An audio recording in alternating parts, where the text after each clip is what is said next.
For the past 5 years, Help Heal Humanity has successfully run an elementary school in Canaan, Haiti. Due to COVID-19, the political unrest, and the recent earthquakes, food is scarce. The students attending our program are coming to school starving, and therefore causing a disruption in their academic goals. We need your help, now more than ever, to provide these students with the nourishment they need to continue their education. Our goal is to raise $100,000 so we can feed 100 kids lunch daily and send them to school in the upcoming year.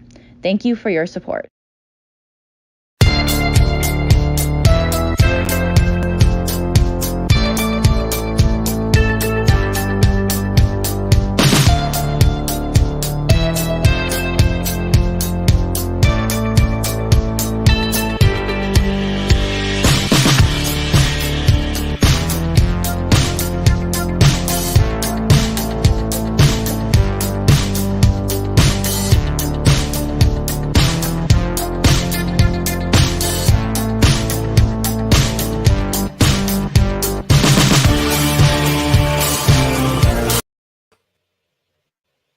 Hello.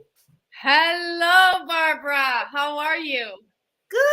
I'm loving to see this is the angel right here. Yay, the angel, Miss Serena. Not a lot of people call me that, but I'll take it. I'm like an angel. I'm like an angel with a little bit of devil wings, but you gotta be wild and crazy to be able to do some of the tough work that we do, right? So it's good. You're right. You got to have kind of both mixture. Always. So I'm just so glad again we're here for another show with Help Humanity Show with myself, Barbara J. Beckley, and my wonderful co-host, Serena Buffalino. Yes. Yay. I'm always excited to be here. And today we have another exciting show because we're talking about service. And as this is a charity-driven show, you know, charity is all about service work. So today we're really going to look at one of our incredible board members who does great amount of service for our charity, has been on the grounds in Haiti with us and has been doing charity work her whole life. And then on the back end, we have Rotary International, and Rotary International is one of the largest organizations in the world doing great work all over the world. So it's going to be a good one. Really good. So, you know what, we're just going to get into it because we have, full pack show, and we really want you to hear both of these ladies' wonderful stories, how they got into just helping the universe. And with the help of Serena, she's bringing in the people, boy, she's just bringing them in. So we want to first start with this amazing lady that I heard about. I don't know. I'm just getting to know her, but already she has my heart. I mean, Serena, you told me some things. I'm like, yeah, she needs to come on the show like now. So this is, I want to make sure we read her bio because this woman has doing amazing things. You're going to hear a lot from her when she comes on. So Rowena Rodriguez is an international speaker, self-healing spiritual wellness navigator, and health advocate with a mission to inspire and transform people's lives.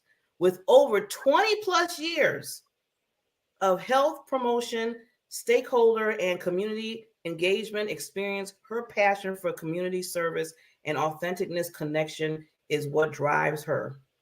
She believes that when we are in service for others, we heal, miracles occur. This becomes the birthplace of possibilities. For her, it is the legacy that matters and the possibilities for each one of us to make the greatest impact we can in the world and in our lifetime. A constant theme in her world is the belief that when we heal ourselves, we heal the world. Awesome. So we are going to bring her on right now, this wonderful other angel. Ta-da! Pop! Hello. I'm hugging you from here. Oh, isn't she gorgeous? I know that looks have nothing to do about it, but she's a supermodel, right? I'm telling you, where's the magazine? Vogue, come on now. This is beautiful. You guys, Yeah. You are both amazingly beautiful yourselves. So I'm so happy to be here with you. Oh, we're so happy to have you. So, I mean, I guess let's just get right into them because Rowena, you have an incredible story, how we met and then how you ended up becoming our board member. And you literally were the first person right from the start. So go for it, girl. Well, first of all, it's such an honor to be here with you two ladies. When Serena mentioned to me that there was now a podcast, I thought, well, of course there is. In considering who you are and your commitment to the work that you do around the world, I mean, it just made sense that this would be the next evolution. And the journey has been amazing in terms of how I ended up getting to this point, being a part of Help Your Humanity. And, I think it started when I was really young, the commitment to service. And I remember when I was probably about 8 years old, and we used to go to Washington, D.C. And my mom's side of the family lived there. And so every year we would go. And there was this one year we went and they would light up all of the Christmas trees.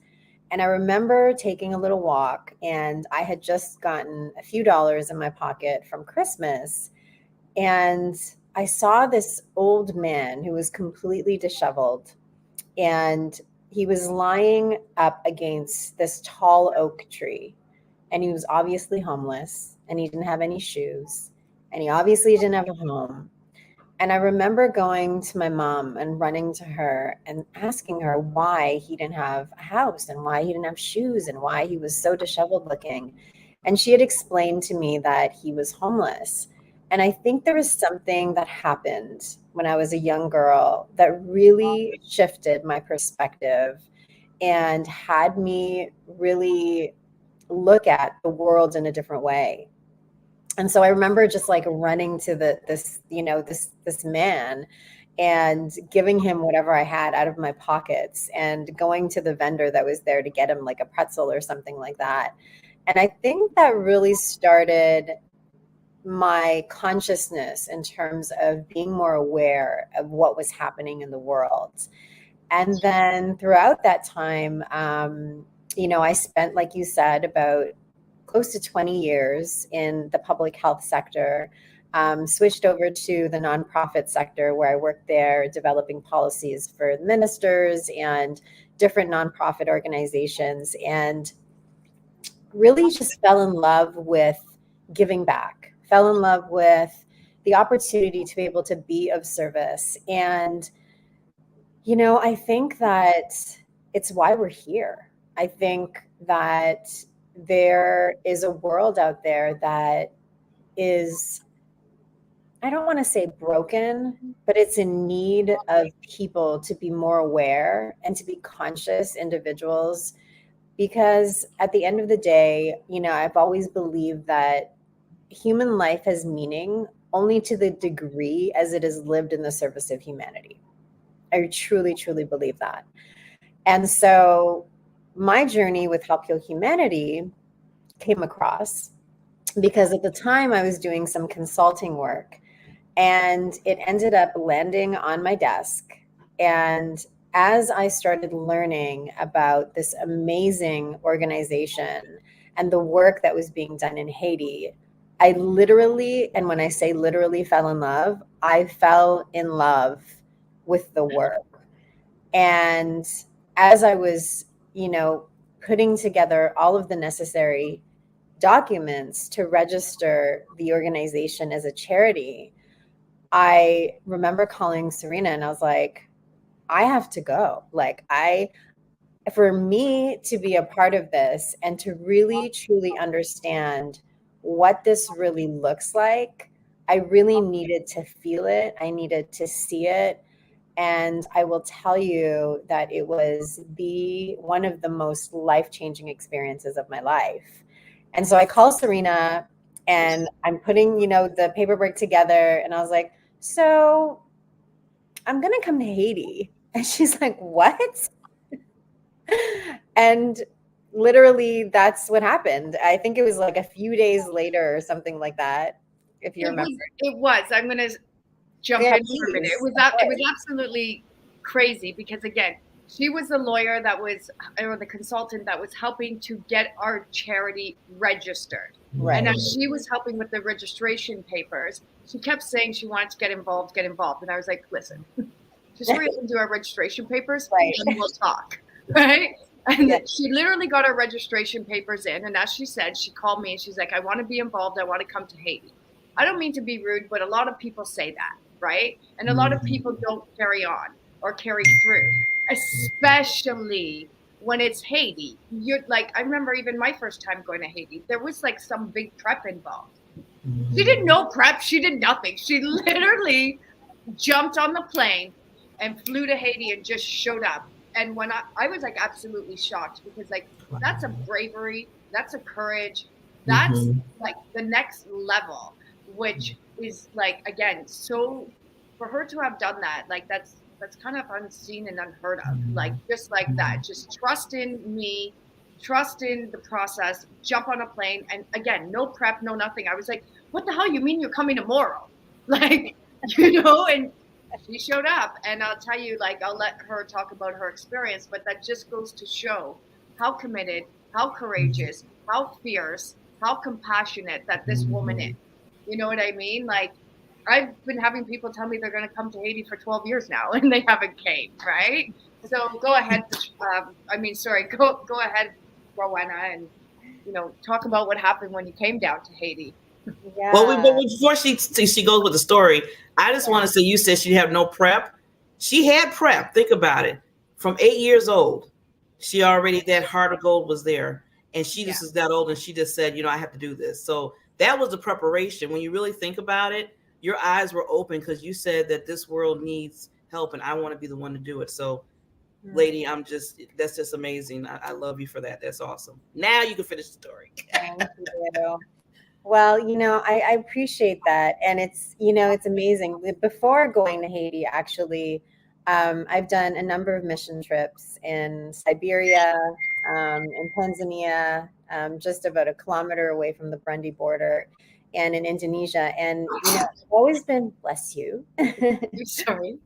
I've always been one of those individuals where I've traveled to over 30 countries around the world. And anytime I've ever traveled anywhere, my first question, bless you, has always been, where is the closest orphanage?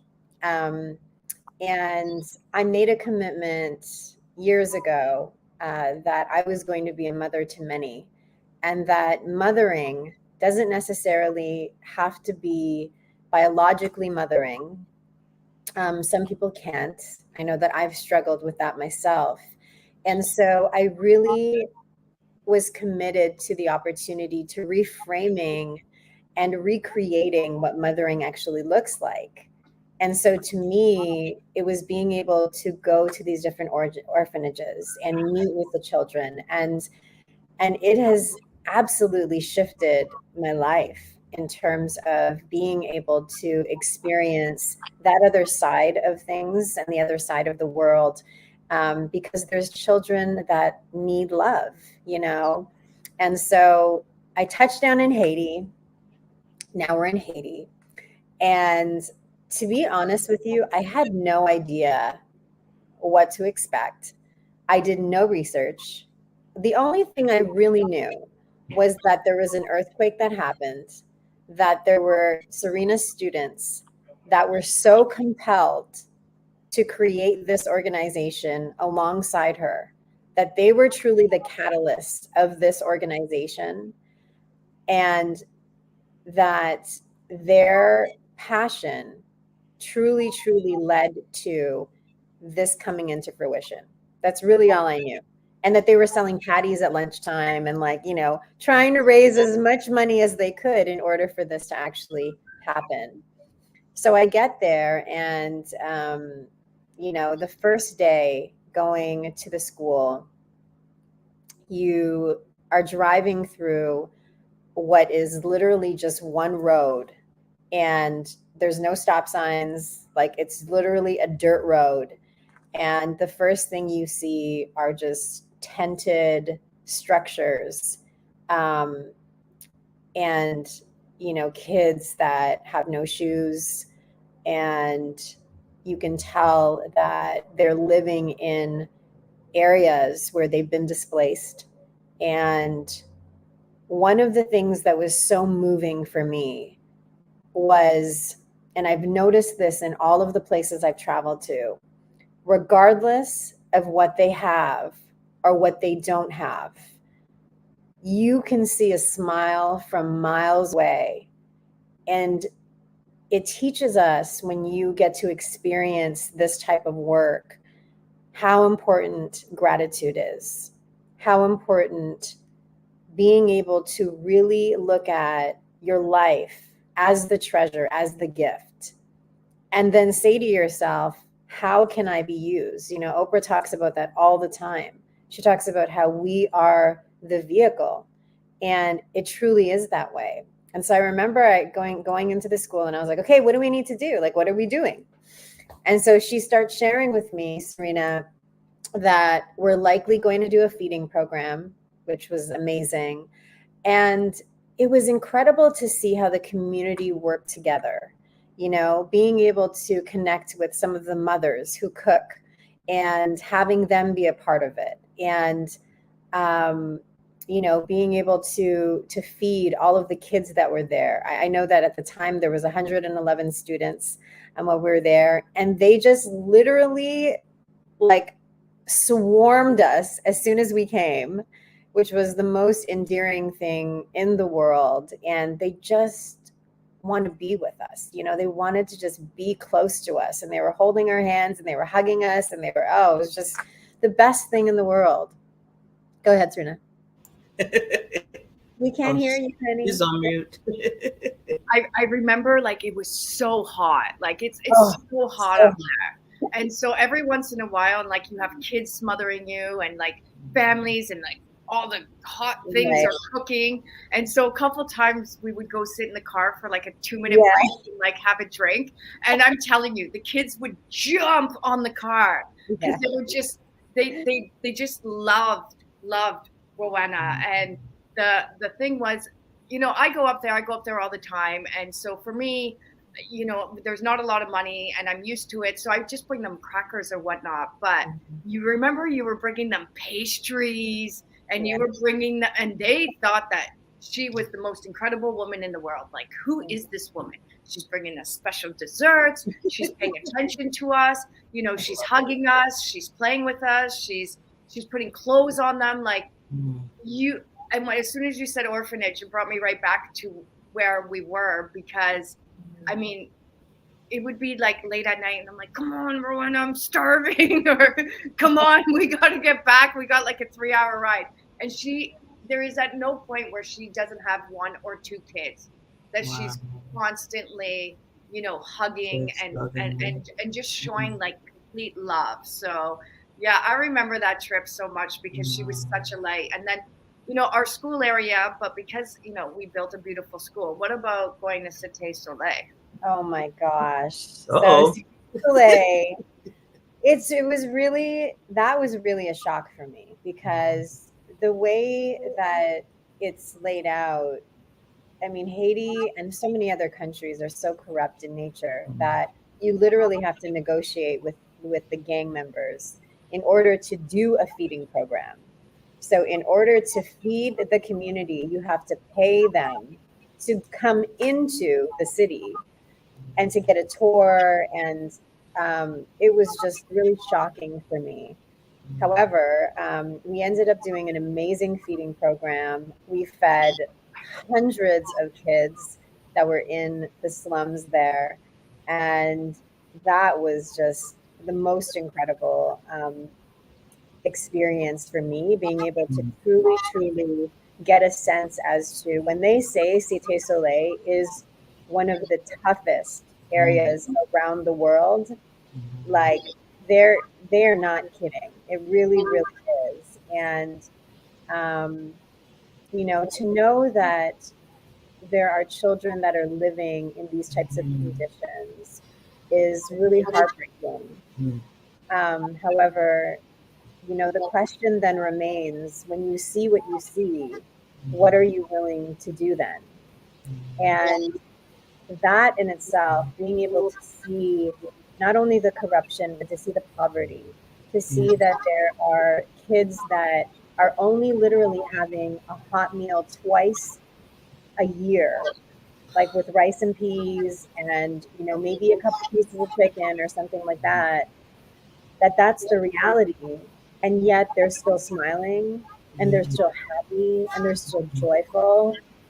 It lends itself to waking us up as advocates, waking us up as conscious human beings to say, what can I do?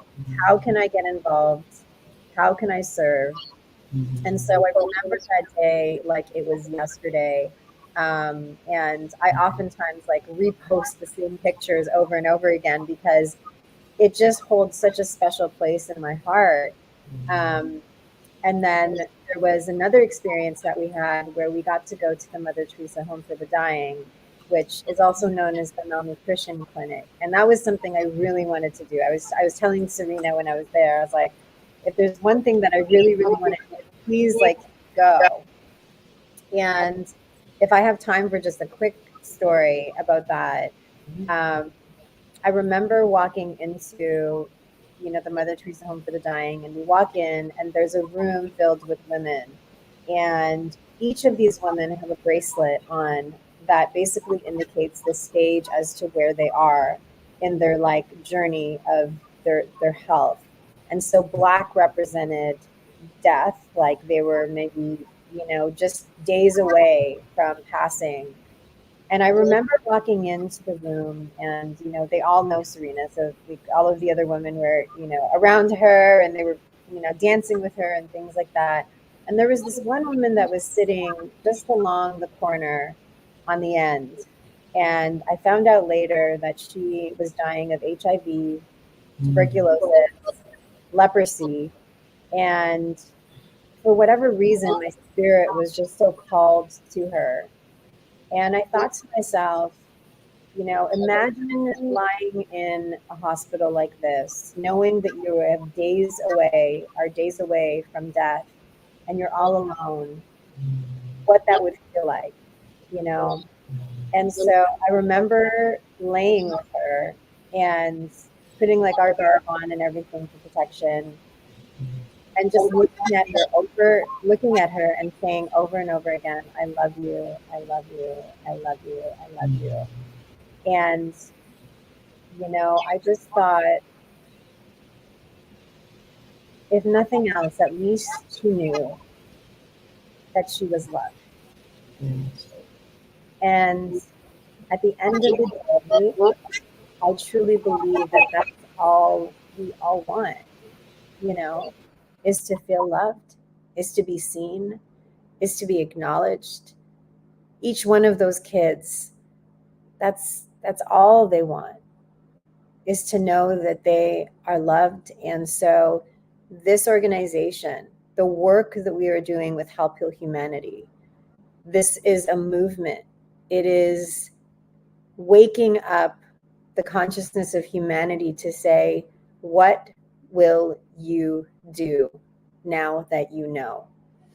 And it is just such an honor and a privilege to be a part of this organization, to work alongside my dear friend, and her commitment. And, you know, it's just, Haiti is a very, very special place. Yes. It really, really is. And a lot of people are scared to go.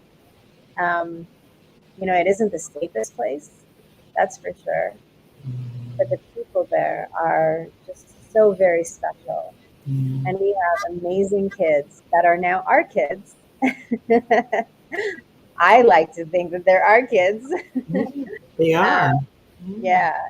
And so being able to give them an education, you know, ensuring that they have something that no one can take away. Education is that, right? Once you're educated, no one can take that away from you. And for them to know that they have a community and an organization of people that are standing with them is everything. And so I just cry in my heart every time I hear these stories you know, what you're saying and what Serena, I'm always listening to what she's telling me.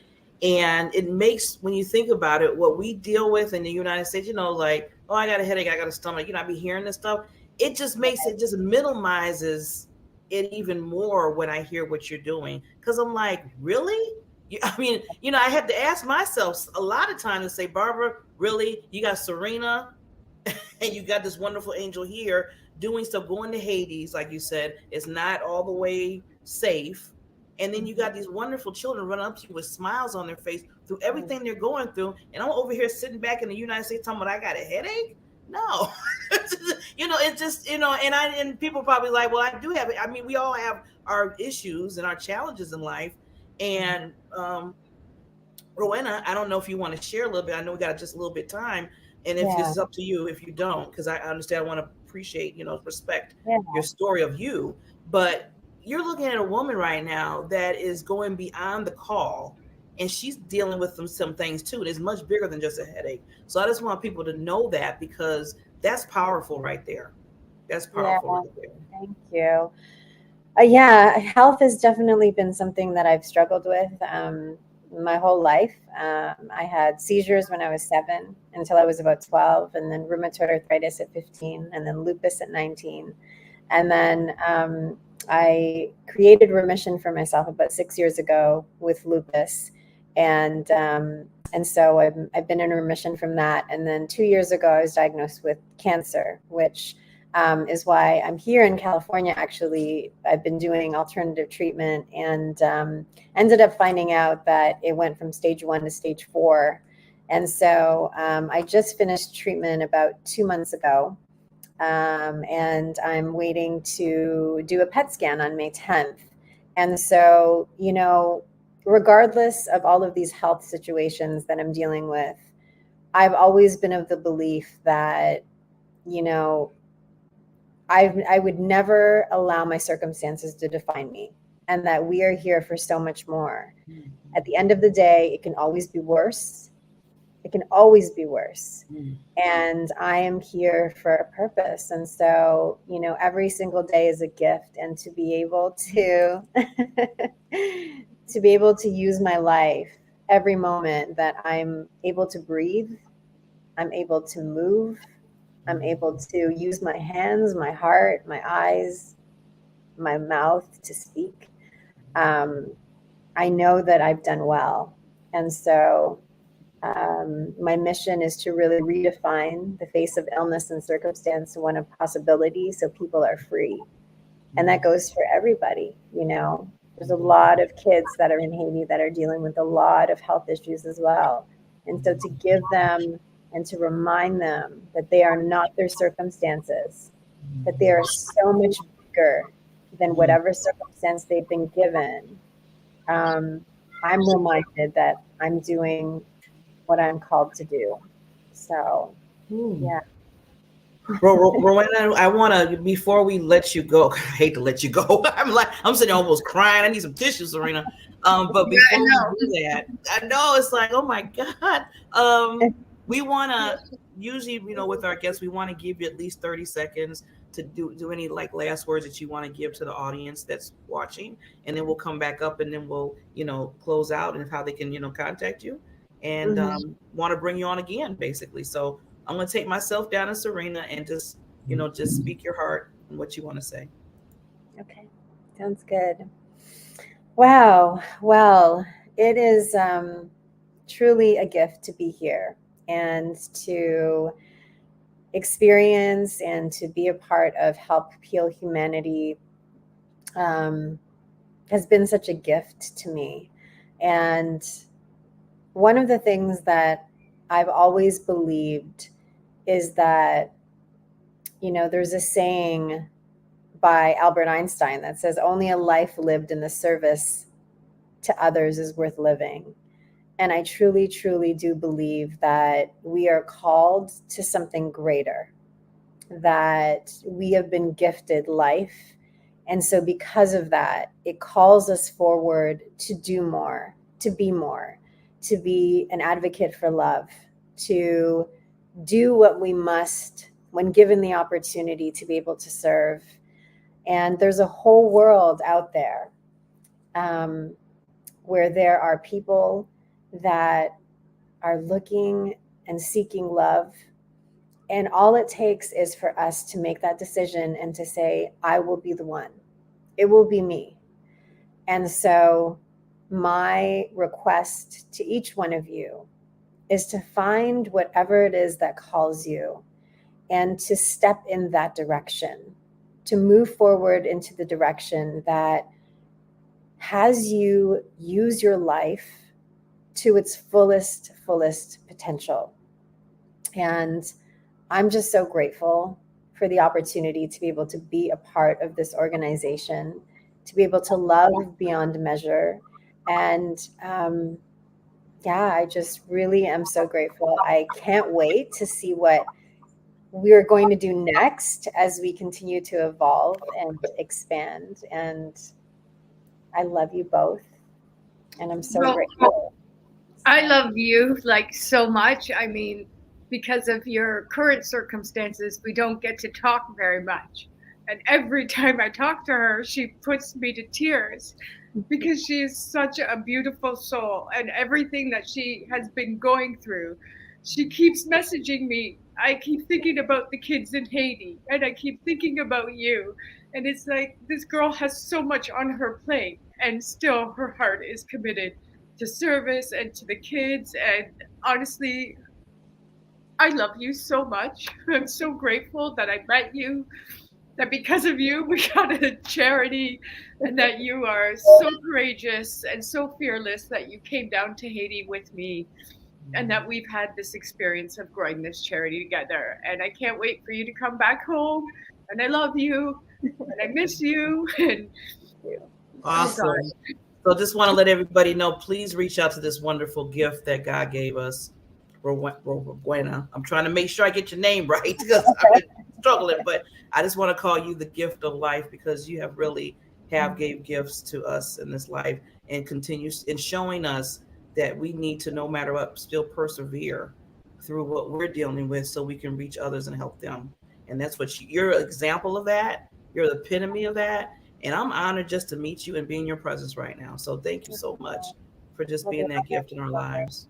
And I'm trying to hold the tears. I said, somebody got to hold it back. I'm like, but thank you both so much. It's such an honor to be here with you. I love you both. Just let everybody know you can contact this wonderful angel. I have the contact of the website down below. Absolutely. So my Facebook is just Rowena Rodriguez. Instagram is Rowena R. Rodriguez. And I'm excited to be working on a docu-series coming up, which I'll tell you more about. And a book that I'm writing called The Light Within. And so, have a lot of things that I'm working on and really, really excited. So, and we are definitely going to have her back. I'm guessing in the next 6 months or so. So we'll let everybody know when she comes back. And I just feel bad because we have another incredible speaker. Oh yeah, we're gonna wrap it up, but it's gonna be less than 6 months, hopefully. I can't go without seeing her in 6 months. That's a long time. Okay, fine. You're the producer. You make it happen. We got to make it happen, Serena. 6 months is too long. Okay. Well, with that said, like Serena said, we do have another wonderful, amazing angel coming to us. Thank you again. And we will definitely be contacting you earlier than 6 months. Okay, sounds good. Thank you so much. Enjoy.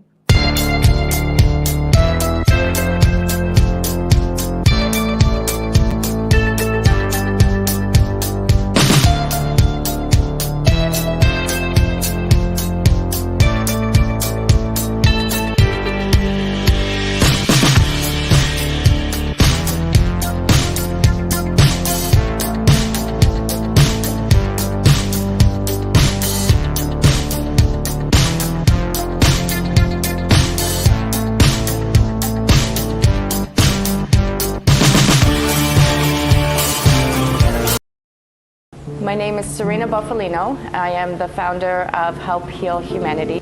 My career started off as a special education teacher. When my students found out that there were kids in this world that did not have the right to go to school, inspired them. The concept behind the Haiti School Building Project was a small handful of youth in Toronto would help a small handful of youth here in Haiti.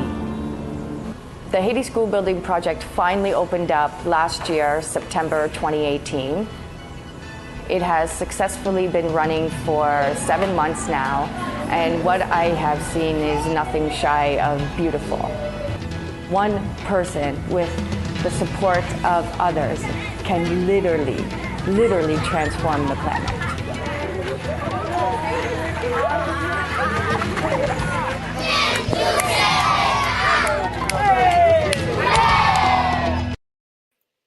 Wow. Right? Serena, Some lady, you're incredible killing me people. over here. You're killing me. Oh my God. This is what I say, that Help Heal Humanity is such a heart-driven charity with incredible human beings who have come together with their hearts to change the world. And again, what our next guest is doing is another incredible, Rotary International. I do, before we just get on there, and I keep saying, Barbara, Patricia Gagic, she connected me to you. She connected me to Alexandra, to Christopher, and she was the one who introduced me to Rotary, right? And through Rotary, I met Norma, who's been a Rotarian for a very long time. So this is why we called her in today. So take it away. Okay. Well, before we bring on this another wonderful angel that's making a change in the universe, as I always say, she's like Serena says, she's from Rotary International, is a humanitarian service organization which brings together businesses and professional leaders in order to provide community service, promote integrity, and advance goodwill, peace, and understanding in the world. It is a non-political, non-religious organization. That means no foolishness. It's all about love. I put that there myself. Rotary is a global network of 1.4 million neighbors, friends, leaders, and problem solvers who see a world where people unite, take action to create lasting change across the globe, in our communities, and in ourselves. Whew. So let's bring up this other angel. Woo, up. Hi there, ladies. Hello, Norma. How are you? Wow, I caught the last of that interview, and Rowena, you're right. She is just fabulous. I salute all of you. Barbara, you're doing a great service as well, and I want to acknowledge you too. And of course, Serena, we know how incredible she is, but we all need to salute each other here, because we're all part of the servant leadership that we give our time and our talent to tackle the world's most pressing humanitarian problems.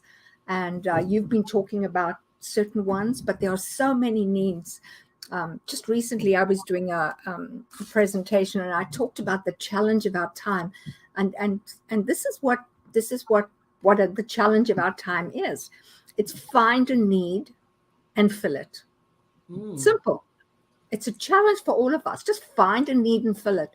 Find a hurt and heal it. And that's you guys. You do a brilliant job of that. And then find somebody with a problem and offer to help solve it. Oh my gosh, isn't that incredible? There's the challenge of our time. So over to you. I want this to be conversation. Don't put me on the seat. Let's just get together and yeah. Yeah, well, she's so amazing. I was just writing down, find a need and fill it. I'm loving that. It's just so straight to the point. Find a hurt and heal it. I'll send it to you, Barbara. You email me and I'll send it to you, because I love it.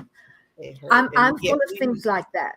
I've got lots of little things that I will push your way. And Patricia knows it, because she's been a friend of mine for many, many years. And of course, she's brought wonderful people, and we need to acknowledge her too, because she's brought fabulous people to Rotary. And Rotary is such an amazing organization, as you've explained too, Barbara. I mean, we're in 200 countries, and it was only more recently, like 34 years ago, that women were allowed to join this men's club. Yeah, I was one of the first in Oakville to join, and it's fabulous. And I wouldn't think of leaving it, because it just gives me the opportunity to be of service. And that's our motto, service above self. So, yeah. And of course, Jane McCormick as well, who was part of your organization. And thank goodness is part of ours too. I just love her. She's a Rotarian as well. So it's good to be here, and I'm happy to talk about Rotary. So tell me what you want me to talk about. Wait. We can't forget your beautiful son, Ryan. Oh, Ryan Campbell. All right. We do have to include him because he created our website. He does all of our tech support.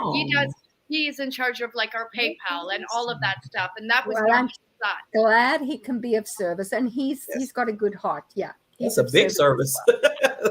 Well, you're right. Yeah. Yes. But Norma, I always ask people, because when I do my other shows too, and I know Serena knows me, I always want to like dig a little deeper and say, okay, you've been for Rotary for a while. You've been doing this awesome, tremendous work, servanthood, because I servant leadership. I love it because I do it, and Serena does too. But what made you like get into it? It's just not you just like one day said, okay, I want to do this. So what made you just say, no. I think, Barbara, I think we've all got our stories, and what Rowena said, and she told her story. I was listening to it while I was doing something, and it was just beautiful. We've all got our stories. So yeah, I've always been brought up to believe that you have to be of service to others. That's part of being a kind and generous human being, and what you put out comes back. So I've always been brought up with that. But I happened to be speaking to a Rotary Club in Oakville, which is where I live, and at the time that women were not members, and they said with tongue in cheek, women are going to be allowed to join Rotary. Do you want to join? And I said, absolutely. Any organization that has service above self as their motto, I want to be a part of. So they came back to me. It took ages, but they came back later, and eventually women joined. And I've been a member for like 32 years, which is a long time. Yeah. I knew you were a member for a long time. That's why I asked you to come and speak on behalf of Rotary. But 30 plus years? Yeah, 32 years. I commend you so much, Norm. That is awesome. Thanks, Barbara. Well, if it works for you, and I love the people because everyone there has a good heart and wants to contribute. And it's been difficult with COVID, and we just started our club, and all these guys joined this new club just before COVID. So it's been a challenge for us, but we haven't lost any members. We're still this fabulous group, and I just love it. So I'm so proud of them. Because what they do, what anybody could do, but nobody does. Do you know that poem? I'll send this to you too, Barbara. Thank you, Patricia. She's wishing you love. She's sending those vibes out. So this is the story about 4 people named everybody, somebody, anybody, and nobody. Do you know this one? There was an important job to be done, and everybody was sure that somebody would do it. Anybody could have done it, but nobody did it. Somebody got angry about that because, well, it was everybody's job, and everybody thought anybody could do it. But nobody realized that everybody wouldn't do it. And it ended up that everybody blamed somebody when nobody did what anybody could have done. I love that little story because it's a message for all of us, because it's easy to point fingers and say, oh, they should be doing it, or why doesn't somebody do something about this problem? When in actual fact, and Rowena said it well, why not me?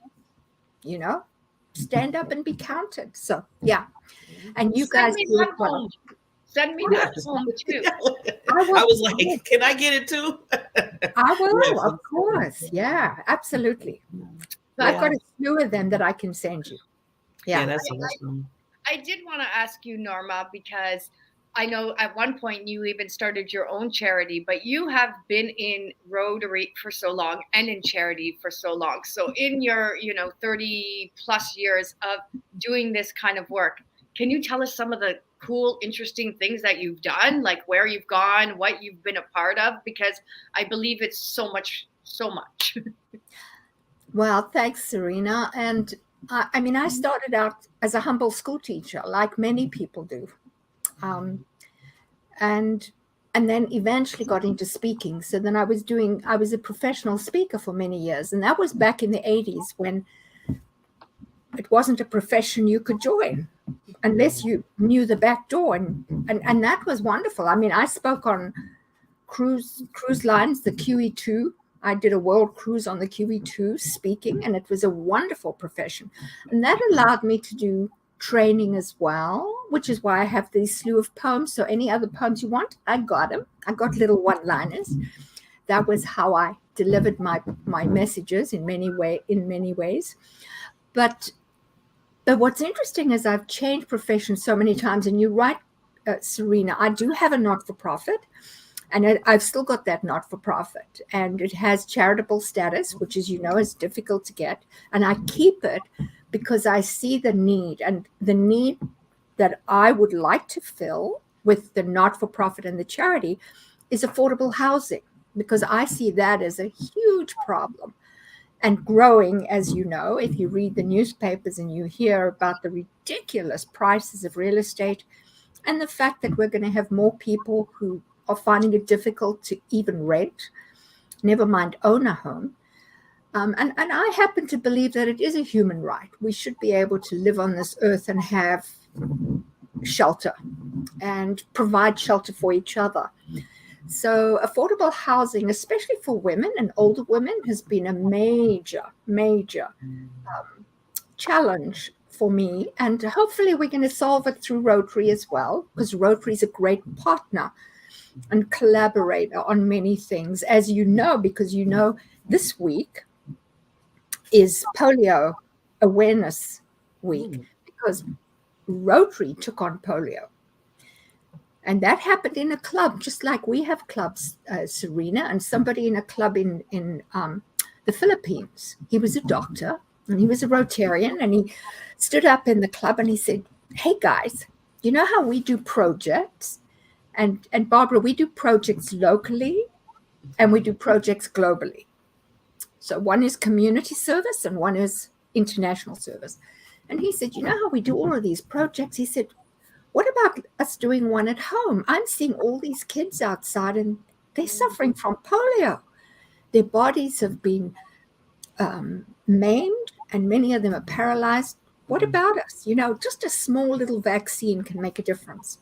And so they said, "Okay, let's do it." And that's what Rotary does. Somebody comes up with an idea and the rest of them say, go, let's do it. And so they started to vaccinate these little kids.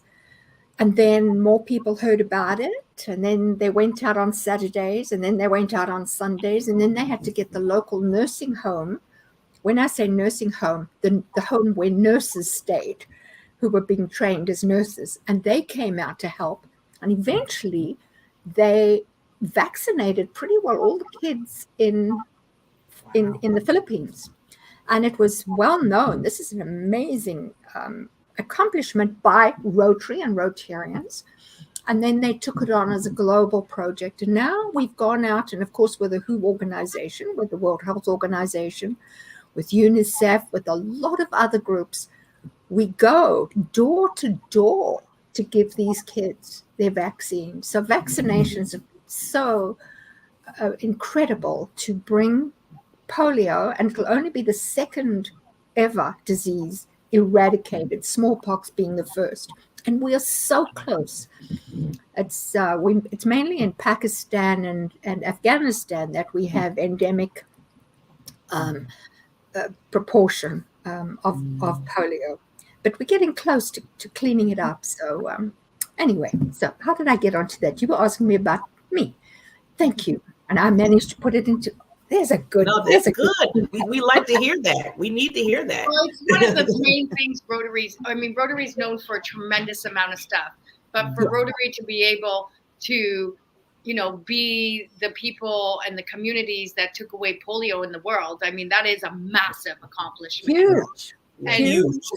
Huge. And I remember when Patricia first brought me to Rotary and I met Norma and I met the rest of the team, I remember thinking, holy Jesus, I found my people.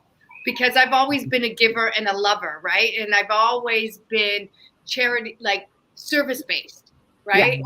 And it's hard to find people who give up their time and their energy and their talents just for the greater good of other. And when I went into Rotary, my mind was blown because everybody there was not only like me, but, already in it, doing it, experiencing it. And so Rotary is a model that I think everybody should be doing. And that's why I wanted it in one of our first kind of episodes, because it's global, it's international, it's all over the world, and anybody can become a Rotarian. And what Rotarians are doing is amazing. And Norma put together our new club, which is the one that I'm a part of, and with the help of Patricia. And again, like, these are women who are doing phenomenal things in the world. And men, yeah, Yes. great guys as well. But Serena, you said a mouthful when you said when you came to Rotary, you found these are my people. I found my tribe, and that's important. I was listening to a podcast just recently, and it was a video. Every year, and Patricia knows this, every year I choose a guru, a virtual guru to follow. So whoever it is, it's always a phenomenal individual. And then I read everything about them, and I listen to them, and I watch them on video. And if possible, I'll even go and meet them, like Sadhguru. He was my virtual guru one year, and I actually met him. In fact, Ryan took me to an event. And anyway, last year was my virtual guru was Yuval Noah Harari. This is the most brilliant man in the world today. Take my word for it. He's amazing. He's Israeli, and he's worth listening to. He's written a book called Sapiens. Phenomenal book. But you can hear him on his YouTube. I mean, he gets interviewed by so many people. And he was saying, just recently I heard something, and he said something very similar to what you were indicating, Serena. He said, because they were talking about Ukraine, and they were talking about all of the incredible drama going on and tragedy going on in the world today. And he said, if you feel so strongly about something, he said, don't try and do it on your own, because it doesn't work. He said, go and find your people, go and find your tribe, go and join an organization where other people think like you do. Yeah. And that was a real eye-opener for me. And I thought, wow, that's such an encouraging word from, as far as I'm concerned, and don't take my word for it, because most people in the world believe that he is the brain of our time. I mean, Noam Chomsky, who was also one of my virtual gurus at some point, is to me supreme. But he's an older man now, and Yuval Harari is worth following and worth listening to. And simply he said, go and find your group. Go find people who think like you do, and you'll be amazed at what you can accomplish. So, yeah, it was quite amazing. Well, Norma, what we're going to do, because of time, I'm sorry, I didn't mean to cut you off, Serena, but no. That's we want to do 30. We're going to take ourselves down, me and Serena, and we want to just give 30 seconds. No, please do, because we want to do that, because we want you to leave some lasting impressions for the audience. Oh, so don't do that. I'll panic and I won't be able to say a thing. Barbara, stay with me. We can leave some lasting. Okay, we'll leave some. Yeah, let's just stay together. I just love this little trilogy here. I love the energy of the three of us. Imagine how we could change the world if we. Okay. Well, you are changing the world, so little do I know. So well, I tried to pull Norma into HHH, but Norma's already got her own charity. What is the name of your charity, Norma? Sweet Living 360. SUITE Living 360. And you come up with that because all of the other names have taken. So you have to come up with something, and you eventually decide on one. But Sweet Living, SUITE, Living 360.org is the name of the charity. And of course, Rotary.org is our Rotary charity. And I mean, I think there's overlap. As you know, there's an opportunity for overlap. And we're doing some great things. So at Rotary, and you know some of these people, we had 6 areas of focus: maternal and child health, water and sanitation, etc. But now we've included environment. We've just added environment because it is so critical. And I honestly think that that's one of the most important things that we could possibly be dealing with right now.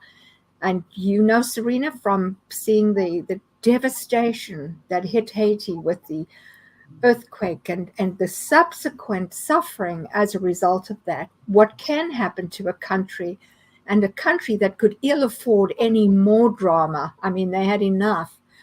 So the rest of us are not immune. We can have we can be victims of that as well. So I think it's important for us to address the environment, the environmental issue as well. And of course, Michael, who Serena and Patricia and Jane all love, Michael Pavan, is the chair of our environment committee, and we're all doing the Bruce Trail. Sign up for the Bruce Trail walk. We're going to be walking the Bruce, hiking the Bruce Trail, and cleaning up as we do it, because that's what we do. Our volunteer hours. You know that every year we spend nearly 50 million hours of volunteer time, Rotarians around the world. 50 million hours. Just think of that. And I will just say, once I became a Rotarian here in Oakville, it was amazing, because then, you know, Help Heal Humanity does work in Spain. So the next time I went to Spain, because I'm a Rotarian, I got to meet the Spain Rotarians, and they welcome you because you're part of the community. You're a family. And it's true. And then I got to meet the Haitian Rotary groups. And now as I travel the world as a Rotarian, I automatically show up to places, and I have a family and I have a community. And it's a community, like Norma said, that thinks like we do, right? And it's, I tell you, when I have traveled to these places as a Rotarian, I've seen the places completely different. And that's why even on this Healing Humanity podcast, we do the beginning of the show about Help Heal Humanity. But the second part of the show is about other incredible charities, so that the viewers watching can hear about all the great work people are doing in the world, and hopefully choose to become part of one of these organizations. And so I'm saying Rotary International is an incredible family to be a part of, because you do. I think it's, as Norma said, it's in 200 countries. You have a family in 200 countries, and they welcome you, and it's beautiful. Exactly. And you know what you can do, Serena and Barbara, is you can have someone like me nominate another one for you to interview another time. So I'm going to nominate another one for you, and that's Shelter Box. That's in partnership with Rotary, and they are in Ukraine. They're in Poland and Ukraine right now, but they work all over the world, and they work in Haiti as well. So I'm going to connect you to Shelter Box and bring them on as one of your groups, and then get them to nominate another one down the road. Hey guys, you are doing awesome. You know what? Norma just started a new trend. We have to get our charities to nominate another charity for us. Yes. So I nominate Shelter Box, and I salute all of you angels, because you are, and a lot of the angels who are watching as well, who don't realize how important they are in what they do as well. So what a blessing. You are bridge builders. Yay! Bridge builders, and we're building bridges for the next generation, which is exciting. So well, thank you so much.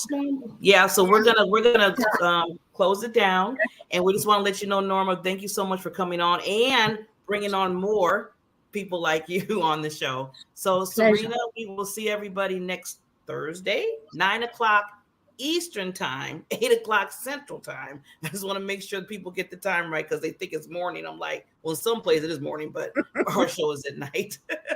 So thank you so much, Norma, again. Serena. Thank you. We'll be seeing you next week. Thank you, Norma. Lovely meeting you, Barbara. Lovely seeing you, Serena. Always a pleasure. And please tell Rowena she was a joy and just such a pleasure to listen to.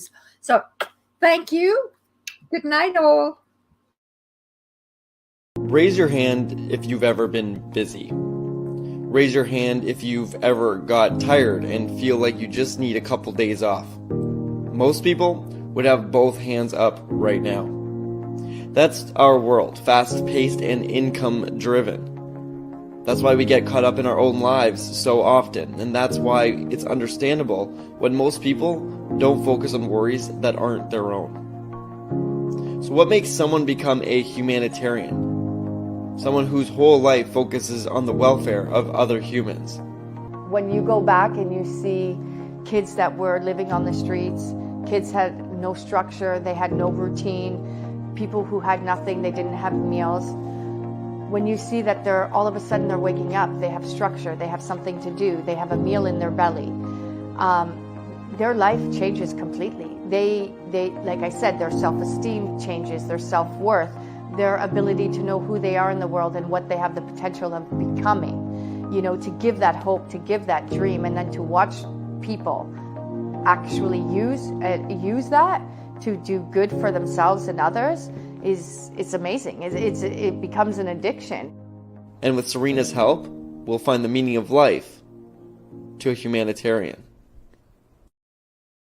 For the past 5 years, Help Heal Humanity has successfully run an elementary school in Canaan, Haiti. Due to COVID-19, the political unrest, and the recent earthquakes, food is scarce. The students attending our program are coming to school starving, and therefore causing a disruption in their academic goals. We need your help, now more than ever, to provide these students with the nourishment they need to continue their education. Our goal is to raise $100,000 so we can feed 100